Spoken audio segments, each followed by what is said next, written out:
serbisyo ng bayan. Ibigay ang inyong kailangan at italinig katotohanan. Serbisyo balita, unang-unang mamamayan. Serbisyo balita, asahan ilang kaman. Serbisyo balita, unang-unang mamamayan. Serbisyo balita, asahan ilang kaman sa ating katotohanan. Ito po ang inyong punong bayan, Walter D. Echeverria Jr., nagsasabi at nagpapayong ugaliing manood ng mga programa sa Serbisyo Balita Live Online Channel, ang nag-iisa at nangungunang webcast channel sa buong Calabarzon Region 4A. Mabuhay po at isang magandang buhay sa lahat.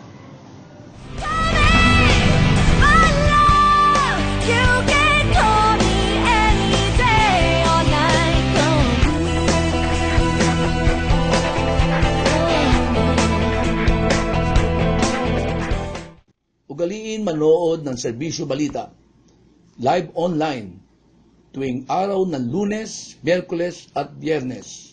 Ito po si Konsehal Echit Despasido ng Lungsod ng Binyang. Ating pong tandaan, tayo yung mga Pilipino na may pananagutan una sa Diyos at sa bayan. Maraming salamat po.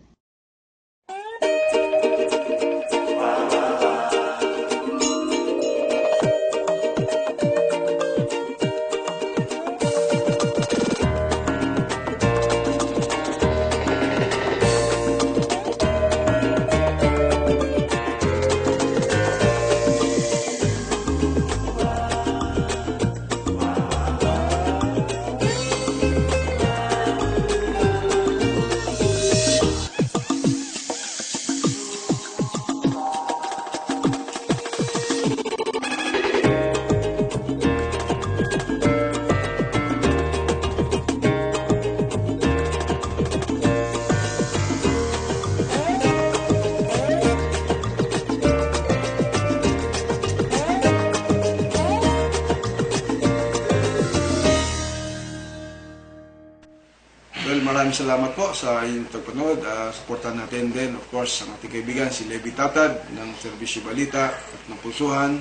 So ito po ang inyong lingkod, si Police Lieutenant Romy Desiderio, ang happy po ng pulisya ng Los Baños. Magandang araw po at God bless us all.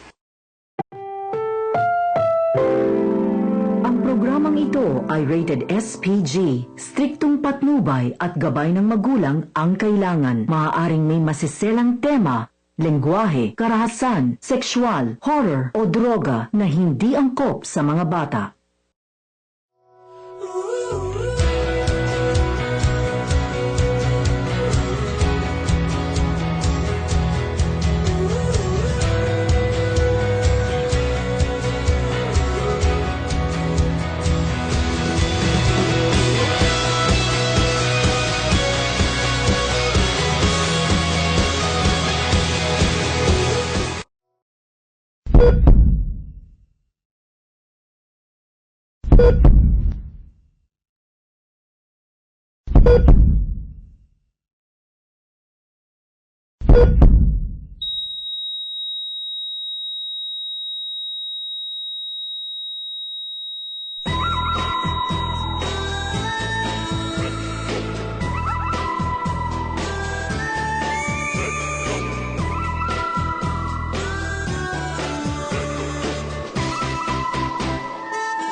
Isang magandang buhay sa buong mundo award. Ito po ang Serbisyo Balita Live Online at ito po ang programang Pulsuhan dito lamang sa Serbisyo Balita Live Online.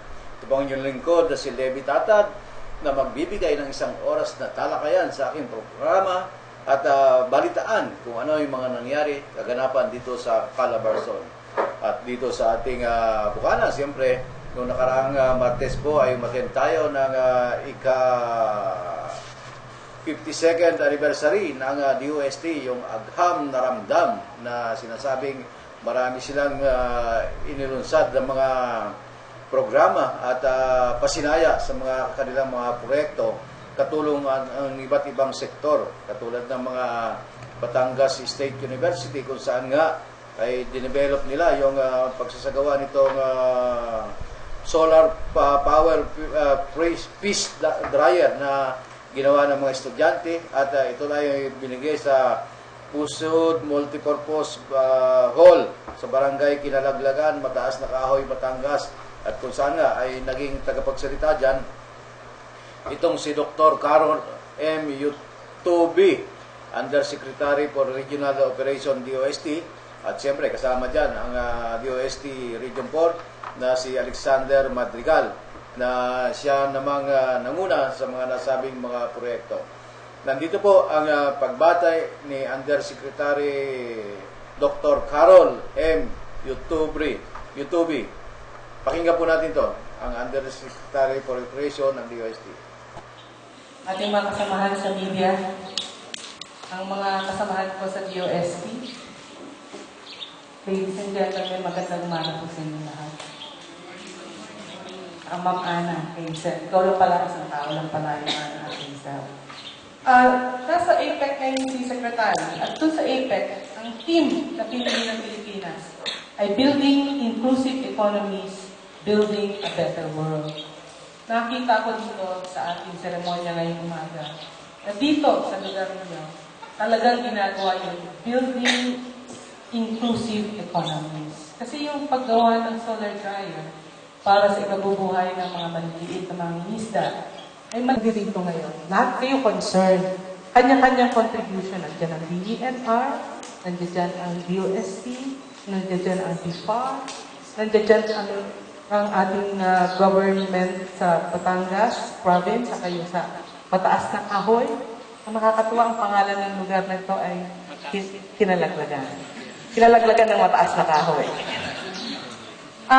Sabi po dun sa ating tinatawag na inclusive economies, kailangan, pag sinabi ng gobyerno na ang economy natin nag-improve by 5%, dapat nararamdaman ng lahat. Kaya ang ginagawa ng DOST, lahat ng technologies na pwedeng tumulong kay Aling Maria at kay Mang Juan ay isinusulong namin. Subalit, hindi po natin magagawa ito kung hindi tayo sasamahan ng ating mga kaibigan sa Coast Guard, ng kaibigan natin sa DNR, sa BIFAR, sa lalawigan, at saka sa municipality at sa barangay. Ang nakita ninyo ngayon, una, pumunta tayo dun sa sensors kanina. Alam nyo, sabi ni Claro M. Recto, yung Batanggenyo na sika, kilala naman natin siya, di ba? Sabi ni Claro M. Recto, nationalista talaga siya eh. Napaka talaga niya, sabi niya, we should not depend on foreign developed technologies. Pagka translate mo ngayon, ganun ang sinasabi niya. At pinakita natin na kaya naman pala ng Pilipino. Napakasimple sabi ni Director Alex, sabi daw sa kanya, paano ba natin mamamonitor yung water quality? At ang galing naman ng Batangas State University, sabi na, kaya namin i-build yan. At ang maganda, ang Batangas State, ang naging approach niya, hindi niya inulit lahat ng technology. Meron na tayong data logger galing sa ASCII. Ginamit na nila yun. Tapos, pinag-combine lahat para ma-meet yung pangangailangan. Mahirap kasi gagamit ka ng science and technology. Sabi mo, gagawa kami ng ganito. Wala naman palang gagamit. Pero dito, nag-umpisa sa, ito ang kailangan namin. Sabi ng DOST sa Batangas State, ito ang pwede namin gawin. Sabi naman ng lalawigan at saka ng municipality, payag kami dyan. So, nagsama-sama tayong lahat. Parang tunay na bayanihan. At palagay ko, hindi tatagal ng 52 years ang DOST dito kung hindi ganyan ang pagtatrabaho natin sa isa't isa at pakikisalamuha sa isa't isa. Kaya, congratulations talaga, Director Alex. Tunay mong pinapakita ang bayanihan na ginagamit ang science and technology. Palakpakan po natin sila. At palakpakan din po natin lahat ng mga nandirito na nakikiisa sa ating proyekto at mga proyekto pa na darating. Kasi narinig ko kanina, ang daming nangako na, uy, pwede kami magtayo ng ganyan dito at pwede kami gumawa ng ganyan dito. So, hindi pwede kasing isang beses lang. Sabi sa akin, 13 daw yung pwedeng lagyan. Tama ba, Director Alex? So, sana yung 13 na municipalities na papayag din sana sila na magkapit ng ganyan. Tapos ang DOST, hanggang development lang po tayo ng mga technology. Yung pagpapalaganap, inaasahan po namin na ang ibang kasamahan natin sa gobyerno, sila naman ang bahala. Pero yung isang nakita ko dito na nakakatuwa talaga ay ang pagsama ng private sector. Nandiyan dyan yung ating mga psychology, nandiyan dyan ang pusod. Aba, bihira po na sama-sama talaga. Ito yung tinatawag nilang tri-sector approach. May private, may public, at saka may academic. Pag nagsama-sama po yung tatlo, talagang malayo po ang ating mararating. Inaasahan po namin sa DOST na tuloy-tuloy ang ganitong pag-cooperation ng ating mga kasamahan sa private, sa academic, with the government. Congratulations po sa inyong lahat dahil naintindihan po natin at isinasagawa at pinagbubuhay natin ang tunay na pagkakaisa ng mga Pilipino. Magandang umaga po. Okay. Yan po yung undersecretary ng DOST ng Regional Operation, si Dr. Carol Yutobi, na sinasabing marami silang sinagawang proyekto doon sa Mataas na Kahoy, sa Barangay Kinalaglagan, Mataas na Kahoy, Batangas. At doon nga, tapos nito magsalita itong ating undersecretary na si Carol Yutobi, ay nagtungo naman ang mga kagawad ng DOST, lahat mga LGU, at ganon din yung mga State University. Kasama dyan ang LSPO, kasama dyan ang Batangas State University, na kung saan sila nga nag-develop nung pinasisinayaang Sentry. Ito yung pinagmamalaki nilang Sensing Environmental Parameters through Telemetry.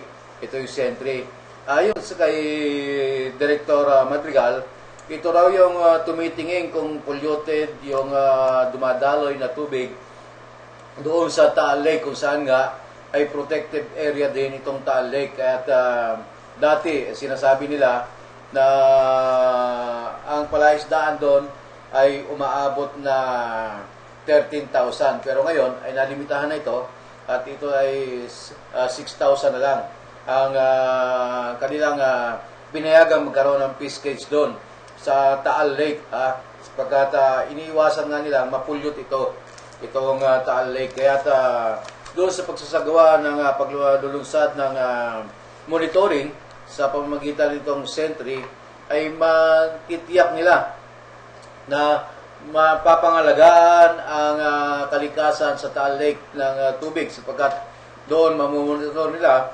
At itong Sentry ito, ang sasagap naman patungo sa DOST, kung mataas na ba yung mababa na yung oxygen level ng Taal Lake.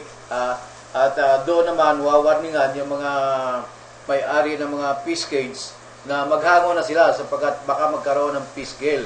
Yun yung kanilang sinasagawa na napakaganda naman. Sinabi ko bakit doon sa Batangas, sa Taal, ay nagawa nila ng ganitong Sentry, itong Sensing Environmental Parameter through Telemetry, na magdidetect kung talaga namang polluted na yung kanilang Taal Lake.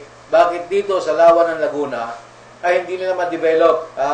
Alam mo, sagot sa akin ni Director Madrigal, matagal na lang silang sinasabi ito, subalit mukhang yung LGU dito, yung local government o yung provincial government, at naarangan pa ng LLDA, ay tumututol doon sa pagsasayos ng lawa ng lalawigan ng Laguna. Sapagkat marumi na nga, baka gusto nilang patayin na yon, sapagkat gusto nilang gawin na lang itong mga bahayan, di ba? nakita mo sa parting Taguig, bahayan na yan. Kaya yun sinasabi.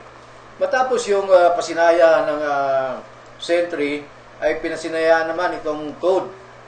Ang ibig sabihin nito ay yung tuod na ito, ay ito yung parang amphibian na pagka may kalamidad, ito yung gagamitin nilang pang-rescue sapagkat pwede ito sa tubig at pwede ito sa land. Pagkatapos ng pasinaya ng Sentry. At yun nga ang sinasabi, ang nag-develop din ng boya ng Sentry ay ang Batangas State University.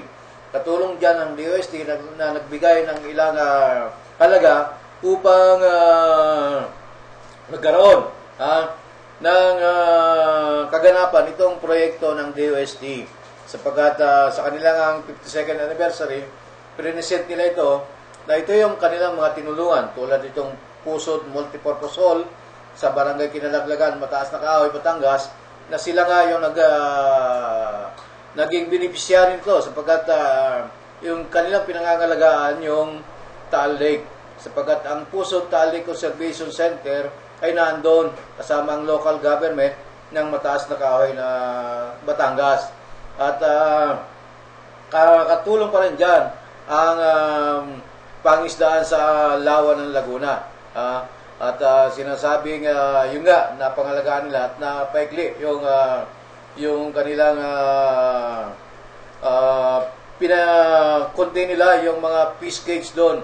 Dahil dati, 13,000 fish cages ng Taal Lake, kaya nagkaroon ng, kung natatandaan natin, ilang taon na nagkaroon ng fish kill dyan, na maraming namatay na isda na mga nasa fish cage. Kaya ngayon, naiwasan na yun, at naiwasan na rin yung mga fish kill sa Taal Lake sapagkat alam mo, doon sa Taal Lake sa mga Haji ay napakaganda pa ng tubig dyan at makikita mo nga na ayos pa sapagkat walang nung pinuntahan natin itong Kinalaglagan sa Mataas na Kahoy ay hindi mo maamoy yung tubig sa lawa na malangsa. Ay, hindi katulad dito sa Laguna Lake, pag pumunta ka dyan sa gilid lang, amoy mo na malangsa talaga, na talagang contaminated na ng lahat ng bakterya ang lawa ng Laguna. Kaya nakakalungkot sapagkat ang DOST ay nandito lamang sa Los Baños, kung saan yung opisina nila, nandyan din ang PIPAR, kung saan nag-aaral. Subalit, hindi nila ma-monitor dahil nga sa walang political will. Unang-una, yung governor. Pangalawa, yung mga interagency, katulad ng LLDA, BIPAR, at yung mga local government unit na nakakasakop dito sa Laguna Lake. Sa palibot ng Laguna Lake, kasama dyan ang Metro Manila, Taguig, Rizal, diba? At dito sa Laguna, na lahat ng baybay lawan ng Laguna, nandyan. Nandyan yan. Umpisa natin ang Mabita, kasama dyan. Umpisa natin ang Siniluan, kasama dyan. Pangil, Pakil, may baybayan sila dyan. Lumban, diba? Los Baños, kasama yan dyan. Hanggang sa Calamba. Hanggang naman sa San Pedro, Santa Rosa, at Binyang, Kabuyaw, kasama yan. Pero bakit walang pangangalaga ang mga local government natin diyan, di ba? At 'yan ang sinasabi natin na kulang talaga. Kulang sa pangangalaga ang ating mga LGU.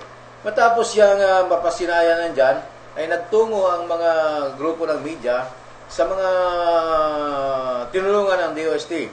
At diyan nga yung biogas facility, diyan din yan sa Mataas na Kahoy, sa Kinalaglagan. Tinungo natin yan at pinakita kung paano magsagawa ng biogas facility. At sinasabi, yung biogas ay galing sa dumi ng baboy, ng hayop, na pwedeng i-imbak. Gagawa sila ng pinakamalaking istakan doon at doon padadaluyin yung dumi ng baboy. At ito yung nag-accumulate into gas. At pupuntahin doon, pag naipon yun doon, pwede nang gamitin panggatong na pagluto sa ating mga bahay-bahay. At doon nga sinampol, yung nag-aalaga ng baboy doon na mayroong biogas facility, ay libre na sila, hindi na sila bumibili ng gasol. Sapagkat ayun na nga yung proyekto nila. At ayon pa nga kay Director Alex Madrigal ng DOST, ng Region 4A, ay may plano daw sila na doon sa sinasabing facility ng biogas, ay balak nilang palakihin ito at gawin namang source ng energy na maging pailaw doon sa barangay doon na malapit lamang doon upang makatipid naman daw yung mga barangay doon ng kuryente sa pagbabayad ng kuryente sa Meralco o kaya dyan sa kooperatiba ng Batangas. Kaya doon nga sinasabi na napakaganda. At pagdating naman sa tinungo pa rin natin yung Buklod Unlad, kung saan nga sinasabi ng Buklod Unlad ay nagsimula sila ng 1991 sa pamagitan ng money laundering business at hanggang sa nagkaroon sila ng hog racing. Ito ay binuo nila ng kukunti lang ang mga kapital nila sa pamagitan ng mga kaanak, kamag-anak ay nung sinasabi nila na bawal na daw ayon sa CDA, bawal daw yung mga kamag-anak na membro. Kaya ang ginawa nila, ino-open nila ito sa mga private, sa mga individual na gustong mamuhunan sa pamagitan ng kanilang kooperatiba. Yung Buklod Unlad Multipurpose Cooperative o Buklod. Doon naman ito, sila ay may multipurpose cooperative meat processing facility at dito ay nga nagsasagawa rin sila ng ham, yung all-season ham, yung embutido, hotdog, cheese, hotdog premium, yung regular, pork hamonado, pork tapa, pork casino, siomay, skillet, longganisa, smoke longganisa. At nandyan po yan. At sinasabi nga, nitong si Malaluan, itong may-ari ng Buklod Unlad, ay pwede daw ito. Kasi itong Buklod Unlad ay nandito ito sa Barangay Dagatan, Taysan, Batangas. At napakahaba ng biyahe natin para lang marating itong mga proyektong ito na tinutulungan ng DOST na binigyan ng puhunan, inayos yung kanilang setup, katulad ng kanilang meat processing facility ng multipurpose nila, ay inayos ito at binigyan ito ng puhunan at yung iba pang technology na kailangan nila para sa kanilang kooperatiba. Ngayon, ang kanilang pangalan ng kanilang ay Sirda Real Pork Tapa. At yan ay galing produkto ng Buklod Unlad Multipurpose Cooperative o Buklod. At ngayon nga ay Sirdo Real na sa yung brand product nila na kinabubuhan nga ng mga At sinasabi nga nila, noong una, yung cooperative nila ay pupokus sa financing ng hog racing project at ngayon nga ay pinalawak na nila ito at pinaunlad at nagkaroon na nga sila ng meat processing facilities na makikita na nagtutulungan ang ito yung kagandahan ng kooperatiba. At matapos dyan ay nagtungo naman tayo sa barangay itong Feed Mills Incorporated. Kasi ito yung may-ari nito ay si Timoteo Reyes. Dito naman ito sa barangay Banay Bayan, San Vicente, Lipa, Batangas. At doon nga, nakita doon, yung kanilang mga stock na feeds. At malaki na, yung kanilang puhunan ngayon. Nag-upisa lamang sila sa 2 million. At ang binigay na setup ng DOST ay 2 million. Tapos sila may counterpart na 3,189,000. Ngayon may total na 5 million na. Pero ngayon lumalaki daw at marami na sila. At sinasabi naman ang kanilang farm ay nakalagay naman sa Sitio Camarin, Barangay Lalayat, San Jose, Batangas. At yun yung pinagkukunan ng quail egg. Sinasabi nga nila ito yung mga pugo na nangingitlog. At ang ginagawa naman nila, yung iba naman ay ginagawa nilang pangitlugan at yun ang minamarket naman nila hanggang sa magkaroon na sila ng feed mill. Ito yung mga pinapakain sa mga hayop, sa mga manok na kailangan pakainin ng sinasabing feed mill. Diyan po yan, ang kanilang feed mill ay nakalagay sa barangay Banay-Banay, San Vicente, Liba, Batangas. At bago tayo magpatuloy, tayo muna ay magbibigay ng isang commercial para sa ating studio. Balik po tayo mamaya.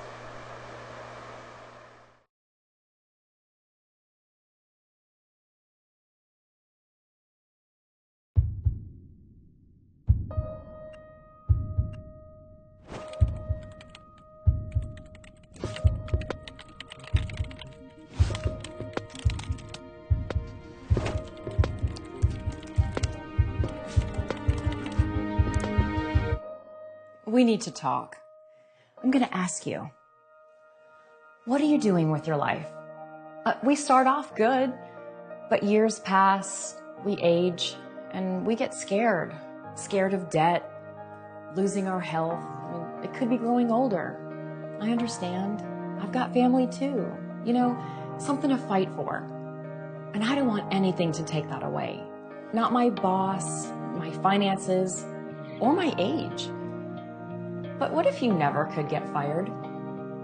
You won't. And what if age really were just a number?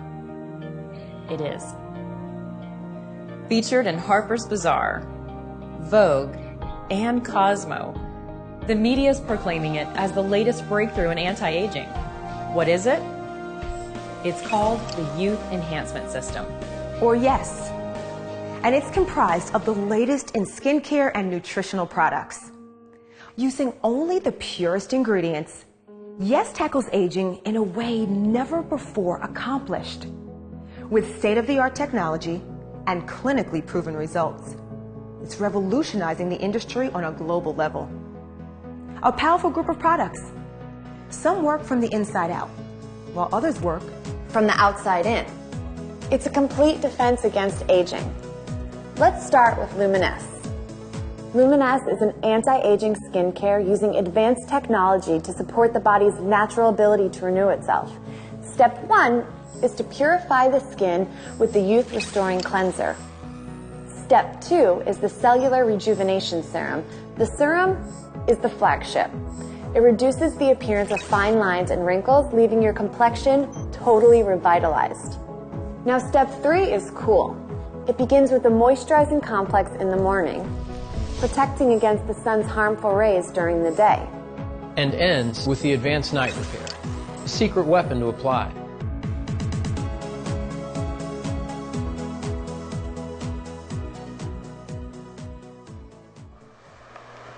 Okay, balik po tayo sa ating talakayan sa Pulsuan. Ito po ang yung lingkod na si Levi Tatad.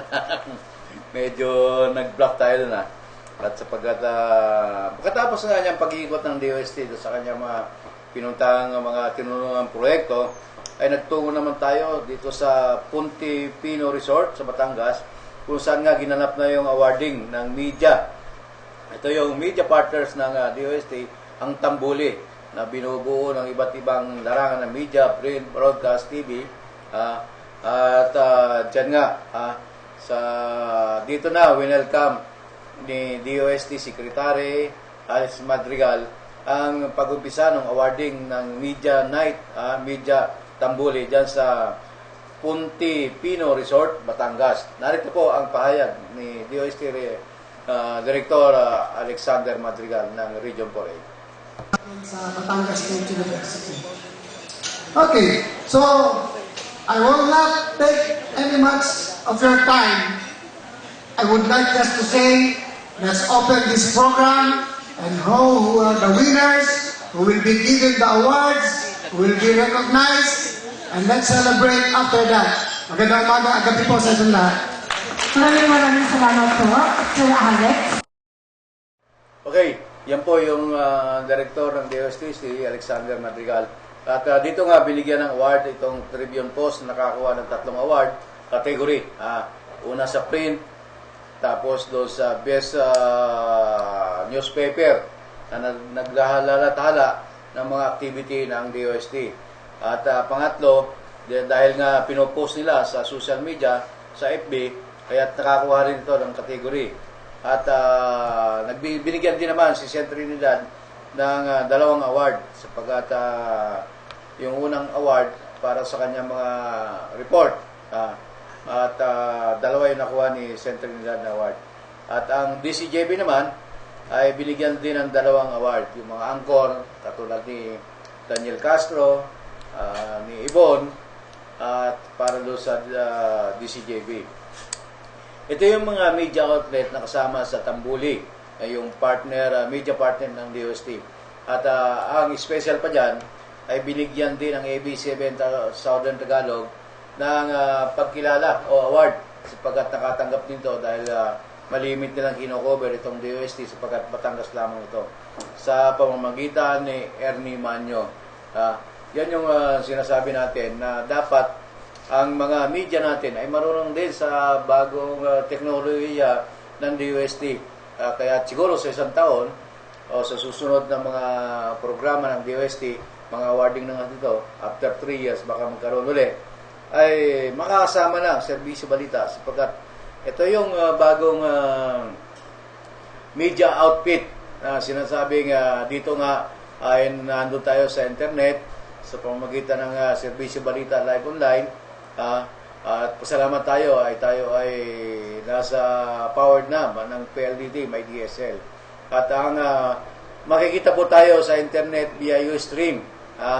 At kung isi-search nyo yan, sinasabi nga ang serbisyo balita live online ang pinakaunang-unang channel dito sa Calabarzon na pinanonood ayon nga sa mayor ng Cavite, ay the best daw itong serbisyo balita live channel dito sa Calabarzon. Kauna-unahan. Kaya maganda yan. Maganda yung ginagawa ng DOST.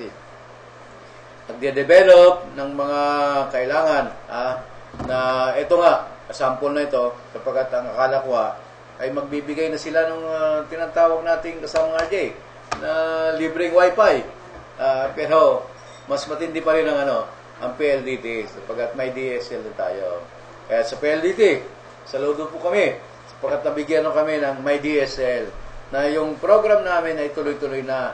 Kahit naabutin kami ng gabi, hindi na bumababa yung signal at tuloy-tuloy yung programa lang, na sumasabay na kami sa mga talagang media outfit katulad ng malalaking media, AB7, GMA7, ABC5, yung kapatid, kapuso, kapamilya, di ba? Tayo dito kasama rin tayo. Sapagkat tayo naman ay kinakapatid ng AB7. Sapagkat kasama natin si Ernie Manyo. Pagka sinabing Ernie Manyo ng Southern Tagalog AB7, tayo yung kinakapatid nila sa pamamagitan ng webcast channel via Ustream, di ba? Tayo na yun, kauna-unahan dito sa Calabarzon. Kaya at napakaganda nito, At yun nga, sinasabi natin, napaganda yung ginawa. At doon nga, nagbigay ng mga konting pabuya yung DOST. At baka sa susunod, etong si Nani Cortez, nakatagap ng 3 award. Naghakot talaga ito ng award. Siyempre, dahil tayo ay kapamilya, kapatid ng Tribune Post, kasama po tayo sa picture nung tayo kinunan, binigyan ng award. Kita natin yan doon. Best reporter ng Tribune Post. Ito si Levi Tatad. Hindi ko inaangat yung sarili ko. Makakita naman yan dahil binigyan kami ng award talaga naman ng DOST. At salamat kay Director Alex Madrigal. Sana sa susunod ay personal na. Hindi lamang Tribune Post, makasama na itong serbisyo balita live online. Sapagat kami ang makabago sa pamamagitan ng internet. Yung bagong tuklas ng media outfit, di ba? Kasi uso na yan. Yung mga Rapplers, nakakita mo naman. Yung iba nga, may YouTube, di ba? Kaya kami nasa YouTube din, naka-archive yung aming programa. At napakaganda niyan, ha? At sabi ko ay magbibigay tayo ng isang ehemplo na maganda. At siyempre, mamaya, dadako naman tayo sa police report. At siyempre, kakausapin din natin dyan yung chief of police, yung provincial director. At bago nga pala yan, ay meron din dahil yung Q&A portion ng Mr. and Miss sa Calamba ay ginanap dyan sa STI Calamba. At upang piliin kung sino yung magiging Mr. and Miss ng Calamba 2015. Narito po yung kanyang sinasabi na doon nga sa STI, nandyan yan sa STI at makikita yan. At alam mo ba, nakakatawa doon, mga panel of judges, tama lang yung isang gumagawa ng ng quote, yung taga Makati. Kasi nagpapalis yun at nagbibigay. Tapos yung isa yan ay yung Mrs. Ward 2014, nandyan yan. Makita dyan. Sila yung mga panel of judges. At saka yung isang nanalo, nandyan din yan, ng Miss Calamba 2014. Isa yan sa judge. At ang judge na isa pa dyan ay yung hepe ng Calamba na si Colonel Ortega. Aba? Napasama. Aba? Bakit? Meron bang doon? Tanungan kung ano. Bakit ganito ang pinasok mo? Kung sakaling ikaw magiging modelo, ano bang ipaglalaban mo? Yung bang pulis o yung ano? Di ba? Swerte yung hepe ng pulis dyan. Yung ating kaibigan si Colonel Ortega na sinasabi kasama sa Q&A. Isa yan sa mga judges. Sana naman, hindi loto mo pagkata yan ang sinasabi natin. Pero ang last pa niya ay sa Sabado, Coronation Night, sa literal naman gaganapin ng gabi. At siguro, dadalo tayo dyan kung sino talaga yung mananalong Mr. and Miss. Pero sa pamagitan pala yan ng tourism ng Calamba, ang siyang nangunguna dyan, at siyempre, ang chairman ng Mr. and Miss ay si Mayor Timmy Chipeco. At ang vice chairman dyan ay yung chairman ng Tourism, Culture and Arts, si Ruth Mariano Hernandez. At siyempre, yung YC ng Tourism ay si Lisa. Nakasama dyan. Yung ating kaibigan. Siyempre, sa coverage na yan, hindi mawawala yung serbisyo balita. Parati natin sinusubaybayan yan. Upang maihatid natin, hindi lamang dito sa lalawigan ng Laguna, sa buong world, o buong mundo, world. Di ba? At ito ang kaigihan ng internet via Ustream Live. Dito lang yan, sa aming serbisyo balita.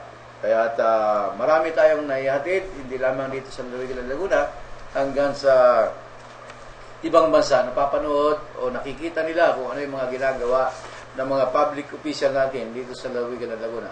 Lalo na dito sa lungsod ng Calamba, sapagkat wala namang kalaban yung ating butihing mayor dyan, si Timmy Chipeco, kundi yung si Kapilit, Romeo, na hindi raw makita kung nasaan. Sinasabi ko una, nasa Barangay 1. Abay, bandang huli, nasa Banyadero. Ay, bandang huli na raw, ay sa look na. Ay, hindi na makita kung nasaan. Sa look ng tabing dagat, nandun na. Di ba? At yan ang sinasabi natin. Siyempre, bago tayo magpatuloy, tayo muna ay magkukomersyal upang pagbabalik natin, siyempre, interviewin natin yung PD ng Batangas. Walang iba kundi si Ronnie Ilagan. Quezon pala. Quezon. Magbabalik po tayo.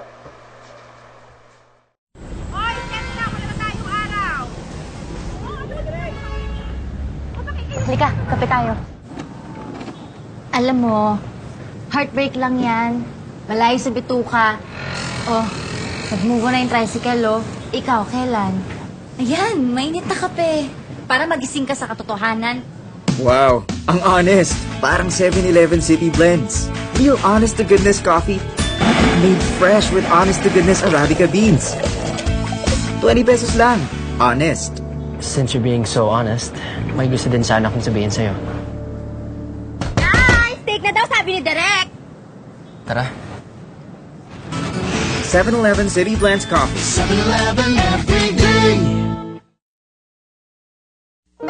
Kadalasang sanhi ng simpleng ubo at sipon ay virus na maaaring kusang gumaling at hindi tinatalaban ng antibiotics. Sa maling pag-inom ng gamot tulad ng antibiotics na hindi nireseta ni Doc, maaari itong magdulot ng mas malalang epekto. Wala nang tatalab na gamot kapag tayo'y nagkasakit. Magiging drug-resistant na ang mikrobyo. Kapag nangyari yan, madaling lalala ang sakit at maaari mo pa ikamatay. Huwag abusin ng antibiotics. Magpakonsulta muna. Isang paalala mula sa inyong DOH.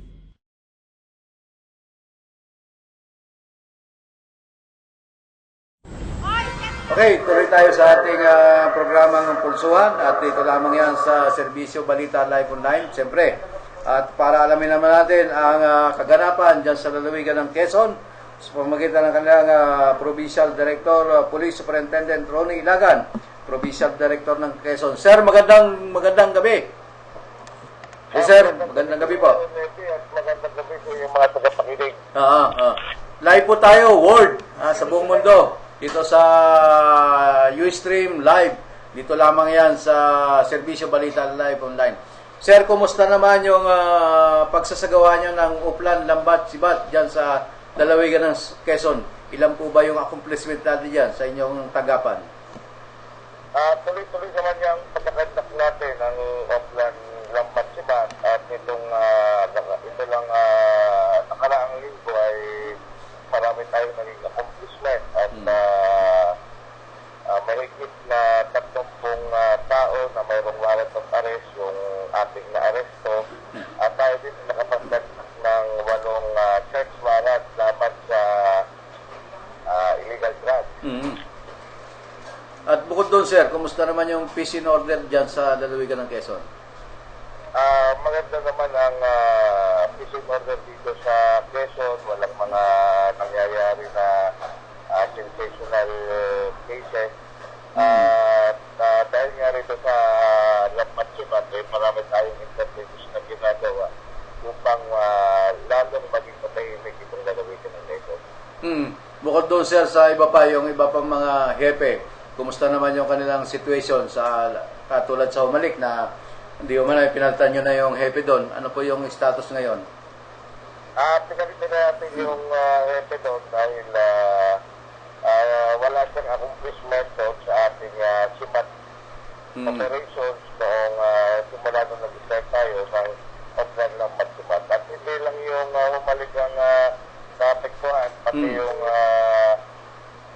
Chief of Police ng Claribel ay naapektuhan din dahil wala silang nahuli kahit isang most wanted person kung sir. Bukod doon, sir, sa mga programa nyo, kumusta na yung paghahanda nyo itong darating na Kapaskuhan? Paano natin masisiguro na tahimik ang lalawigan ng Quezon? Okay na yung ating preparation. Meron na tayong ginawang offline para sa pagdiriwang natin ng Pasko.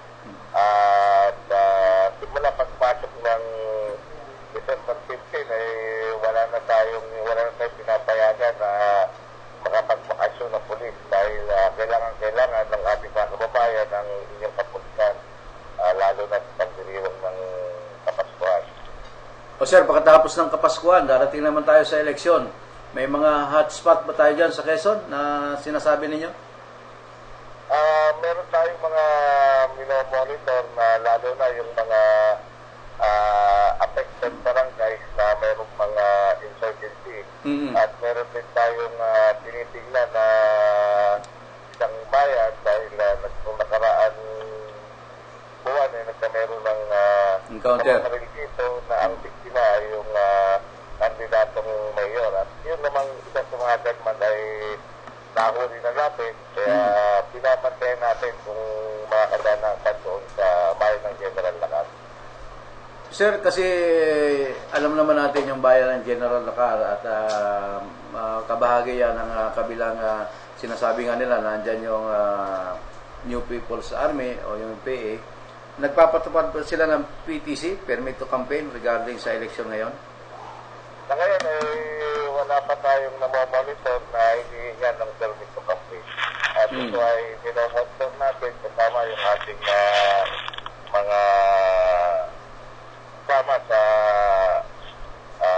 AFP, particularly yung mga Philippine Army units dito sa Quezon. Sir, PD sir, ang ratio naman ng kapulisan natin sa lalawigan ng Quezon, ilan naman to para sa ating puwersa? Ang ating ratio ay mga 1:1,300. Kaya malaki pa ang kapulangan ng bilang ng kapulisan dito sa lalawigan ng Quezon. Anong panawagan natin sa mamamayan, sir, para maging mapanatili yung katahimikan dyan sa inyong nasasakupang lugar? Unang-una ay nananawagan tayo sa ating mga kababayan na tulungan natin yung ating mga kapulisan sa pagpapatupad ng batas, lalo na sa pagmomonitor kung may mga kababayan natin na may gustong hindi magandang gawin dito sa ating lalawigan, at lalo na yung mga kriminal, at iniilisip po natin na i-report na agad sa amin kung may mangyayaring krimen upang ito ay maksinan ng ating mga kapulisan. Sir, yung police force multiplier ba nagagamit natin dyan sa inyong lugar, sir, sa Quezon? Active yung ating mga force multiplier dito, yung mga barangay tanod, na silang tumutulong sa atin sa pagkapatupad, lalong-lalo na sa mga malalayong barangay. Sir, last parting words, ano yung panawagan nyo sa taong bayan para sa inyo bilang kayo yung provincial director ng Quezon, sir? Ang panawagan na po natin ay dapat po ang kapulisan at ang mga taong bayan ay nagtutulungan upang patuloy natin na masugpo ang anumang krimen. Hindi man natin totally masugpo ay mabawasan ito at mahuli natin yung mga nagkakasala sa ating batas. Okay, sir, maraming salamat sa paunlak ninyo. Police Superintendent Ronnie Ilagan, Provincial Director ng Quezon, maraming salamat po. Sana po maulit ito yung ating talakayan ganito, at siguro naman sa susunod ay kung pupunta kayo ng Camp Vicente Lim, ay bibidyohan ako kayo para naman sa ganon makita natin yung sabagay may picture naman kami dito sa pag sinearch nyo yung aking programa, makita naman doon at yung interview mismo sa inyo. Maraming salamat, sir, at magandang gabi po sa iyo. Mabuhay po ka dyan sa lalawigan ng Quezon. Okay, maraming salamat at mabuhay po kayo. Yan ang ating interview sa magiting na Police Provincial Director ng Quezon, si Police Superintendent Ronnie Ilagan. At siyempre, sa susunod, pagka nakita natin dyan sa kampo, kukunin natin ang video to para naman makita ng mga kababayan natin sa Quezon. At wala naman palang problema dyan sa Quezon sapagkat kontrolado naman nila. At wala naman daw silang namomonitor na sinasagawa ng MPA na nagpapatupad ng PTC o Permit to Campaign. Kaya lang may nag-text nga sa atin dito at nakalimutan na itanong kay PD yung Lucena Grand Terminal daw kung gaano ka sigurado na safe sa mga dumadating at umalis na mga pasahero sapagkat may ferry boat yan sa Grand Lucena Terminal, nandyan yung ferry boat dyan sa Lucena. Kaya yan ang hindi natin nakalimutan natin kung ano yung seguridad naman pagdating sa ferry boat, di ba? Sapagkat yan yung exit and entry point di ba? Galing ng Samar, galing ng ibang lalawigan, nandyan sa Lucena Grand Terminal, at galing ng Bicol dyan. At sinasabi nga ni PD na may isang concern silang area doon na area of concern na posibleng magkaroon ng mainit, kaya yun ang babantayan nila. Kahit panawagan niya sa kanyang mga mamamayan, sa kanyang nasasakupan, sa kanyang pulisan, na maging magmatik lamang at gawin yung tamang pagpapatupad ng batas, at wala naman silang mabibigyan ng hindi maganda dyan. At kaya napakaganda ng ating programa. Ito yung ugnayan natin sa mamayan at sa mga nanunungkulan. Ito yung programa kong Pulsuan. Dito lamang yan sa Serbisyo Balita Live. Siyempre, at dahil sa marami na tayong natalakay, tayo muna ay magbibigay ng isang commercial para sa ating himpilan dito sa Serbisyo Balita Live Online. Magbabalik po tayo pagkatapos ito.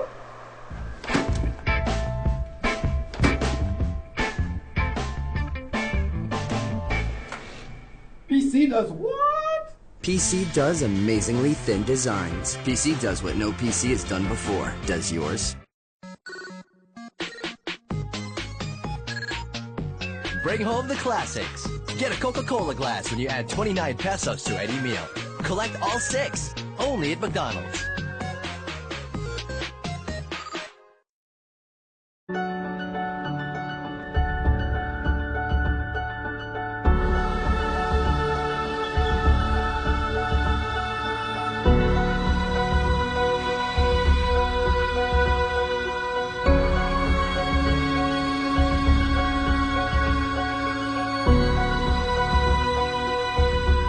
Choose the card with deals and features that help keep you fit. Choose the bright life. Choose Metrobank Gold Visa. Okay, balik po tayo sa ating programang Pulsuan. Siyempre, last parting words naman natin.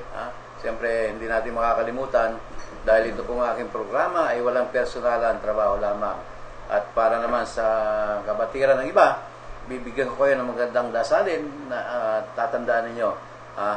Sa aking programa, ito yung aking pang binibigay na dasalin na sapagkat yung aking programa ay walang personal na trabaho lamang. Ave Maria Purisima, Simplificado Kusibida, Matanda ng Santa Cruz, pagkatiyamang kami panahan Diyos sa aming mga kaway. Sa pangalan po Diyos Ama, Diyos Ina, Diyos Anak, Diyos Espiritu Santo. Sumasampalataya po ako sa Diyos Amang makapangyarihan sa lahat, may gawa ng langit at lupa. Sumasampalataya din po ako kay Jesucristo, isang anak ng Diyos, Panginoon natin lahat, nagkatawang tao, siya lang kay Diyos Espiritu Santo. Ipinanganak ni Santa Maria Beren, pinagpakasakit ni Poncio Pilato, pinakuwang ka po sa krus, namatay binaon. Nanahog sa mga impyerno na may 3 araw na buhay na maguli, umakyat sa langit at naluklok sa kanan ng Diyos sa makapangyarihan sa lahat. Doon ka po magmumula, paririto, hukom sa mga buhay at ang matay ng tao. Sumasampalataya din po ako sa Diyos Espiritu Santo, sa mga santo at santa, sa mga tangheles, sa kasama ni Kristo, sa ikawawala ng mga kasalanan, sa pagkabuhay na maguli ng mga matay na tao at may buhay na walang gasin. Ama namin, nasa langit ka po, sambahin namin ang ngalan mo, mapakisama po kami sa mahal mong kaharian. Sundin namin ang kalooban mo dito sa lupa tulad ng nasa langit.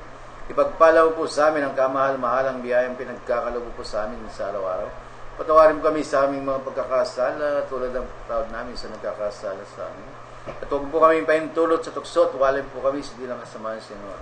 Haba po, kalis ni Isang Maria, puno ka po ng grasya ang Panginoong Diyos ay sumaha sa iyo. Bukod kang pinagpala sa babaeng lahat, pinagpala din po ang anak na si Jesus. Biyaring ka pong kalis ni Isang Inanay sa Kristo, ipalaan po ang lahat ng makasalanan, pagpalain kami kawan. Wala sa Diyos Ama, Diyos Ina, Diyos Anak, Diyos Espiritu Santo. Kapara po na sa unang-unang ay magpakailanman, sa langgang sinuha. Ama namin, nasa langit ka po, sambahin namin ang ngalan mo. Mapakisama po kami sa mahal mong kaharian, sundin namin ang kalooban mo, sa lupa, tulad ng nasa langit. Ipagpala mo po sa amin ang kamahal-mahal ang biyayang pinagkakaloob po sa amin sa araw-araw. Patawarin mo kami sa aming mga pagkakasala, tulad ng patawad namin sa nagkakasala sa amin. Huwag mo po kaming pahintulot sa tukso at walay po kami sa dilang kasamaan sinuha. Aba po, kalis ni Isang Maria, puno ka po ng grasya, ang Panginoong Diyos ay sumaha sa iyo. Bukod kang pinagpala sa babaeng lahat, pinagpala din po ang anak ng si Jesus. Biyaring ka pong kalis ni Isang Inanay sa Kristo, ipalaan po ang lahat ng makasalanan, pagpalain kami. Wala sa Diyos Ama, Diyos Ina, Diyos Anak, Diyos Espiritu Santo. Kapara po na sa unang-unang ay magpakailamang sa langgang sinuha. Ama namin, nasa langit ka po, sambahin namin ang ngalan mo. Mapakisama po kami sa mahal mong kaharian, sundin namin ang kalooban mo sa lupa tulad ng nasa langit. Ipagpalawan po sa amin ang kamahal-mahal ang biyayang pinagkakalob po sa amin sa araw-araw.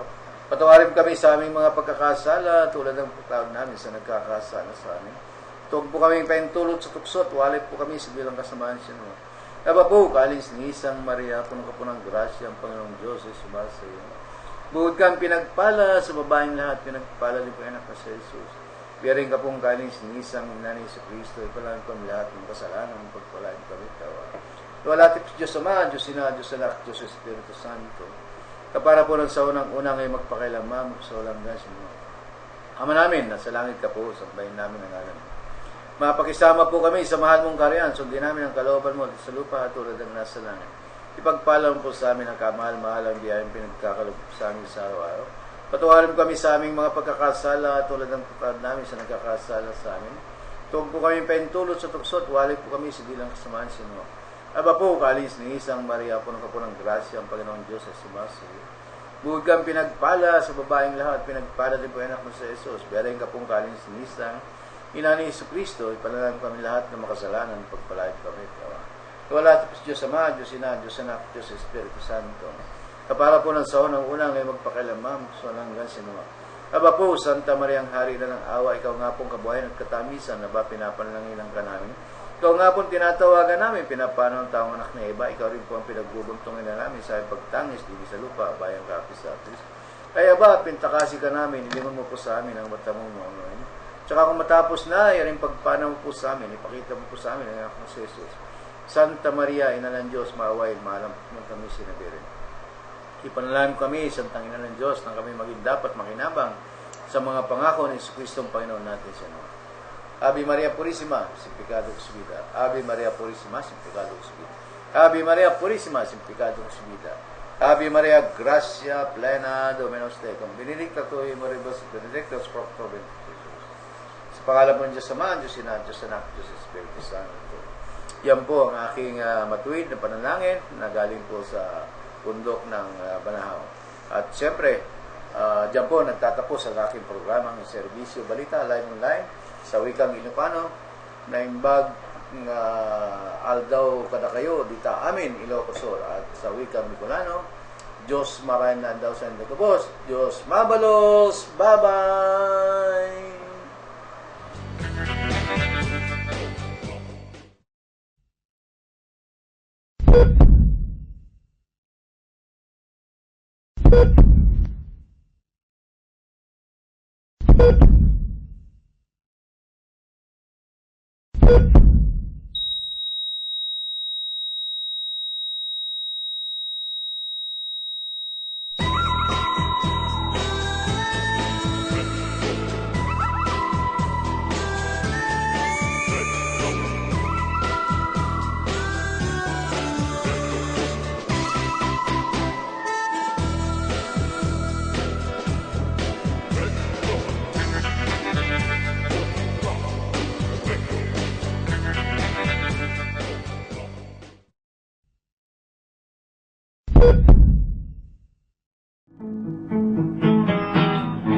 Isip na kaibigan, dito na sa bisyo ng